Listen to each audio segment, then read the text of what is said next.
Bismillahirrahmanirrahim.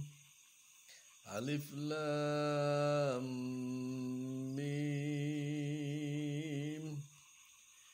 Dzalikal kitabu la raiba fihi hudan lil muttaqin. Dzalikal kitab, jika diterjemahkan adalah yang tertulis itu, atau yang sudah ditulis itu, atau yang sudah terbukukan itu, dan lain sebagainya ya.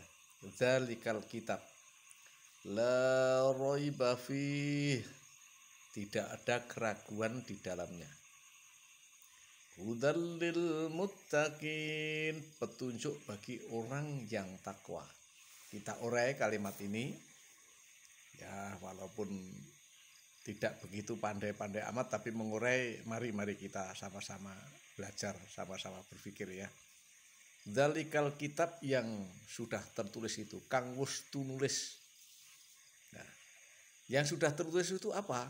Ada dua hal, yaitu yang tertulis memakai papan tulis.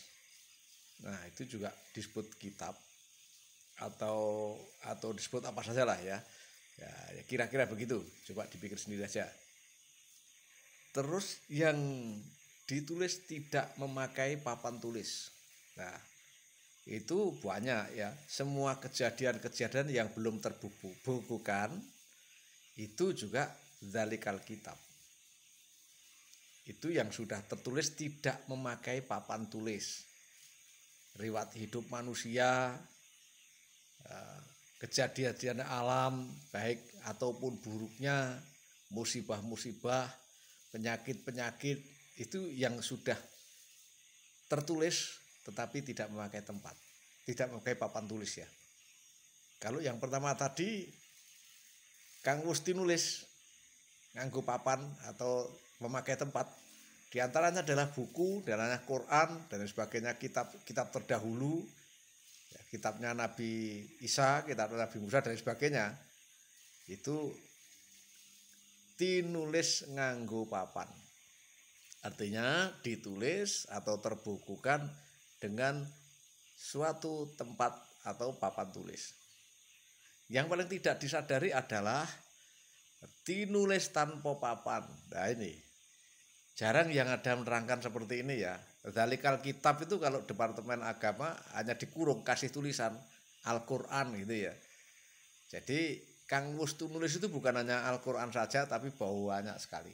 Hampir semua kejadian manusia dari lahir sampai meninggal itu belum tertulis kesemuanya loh ya.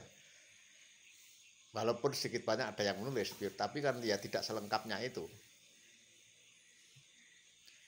Itu semua kejadian-kejadian alam itu, semua kejadian pada manusia itu, semua kejadian pada hewan-hewan itu, binatang itu, dan kesemuanya yang tinulis orang nganggo papan tidak memakai tempat, ataupun yang tinulis sudah memakai tempat, juga termasuk Quran itu, kesemuanya kejadian itu atau yang telah terjadi itu bisa dijadikan sebuah petunjuk bagi orang yang takwa. Ya, itu jadi petunjuk bagi orang yang takwa. Nah, orang yang takwa itu apa? Ya, orang yang takwa itu orang yang manut miturut dawuhing Gusti Allah. Artinya sami'na wa ata'na, saya taat, saya dengar dan saya taat. Nah, taat menjalankan perintahnya atau menjauhi larangannya. Orang yang demikian disebut orang yang takwa. Nah, jadi takwa itu hanya sederhana itu. Manut miturut dawuhing Allah. Samina wa ta'na, atas dawuhe perintahnya Allah. Baik menjauhi larangannya maupun menjalankan perintahnya dan lain sebagainya.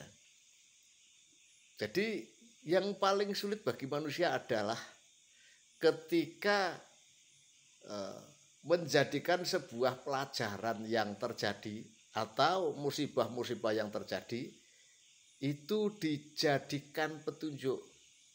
Oh, kalau yang terjadi demikian, yang kemarin dahsyatnya sakit saya misalnya begitu, bagaimana agar tidak sakit? Tentu ada tata caranya. Baik tata cara itu usaha, tata cara itu doa dan sebagainya. Itu juga dalikal kitab. Jadi dalikal kitab itu tidak sederhana itu hanya Al-Qur'an saja ya. Banyak sekali yang namanya dalikal kitab itu. Kang wis tunulis iku gitu. Ya sudah gitu aja dulu ya, satu-satu saja. Untuk selanjutnya nanti disambung lagi satu ayat ya minimal bisa untuk pemahaman ya. Jadi dalikal kitab itu belum ada pengkupasan yang seperti saya kupas ini, agar dijadikan sebuah referensi pemikiran ya, referensi Iqra bismi rabbikal ladzi khalaq ya, ya gitu aja ya.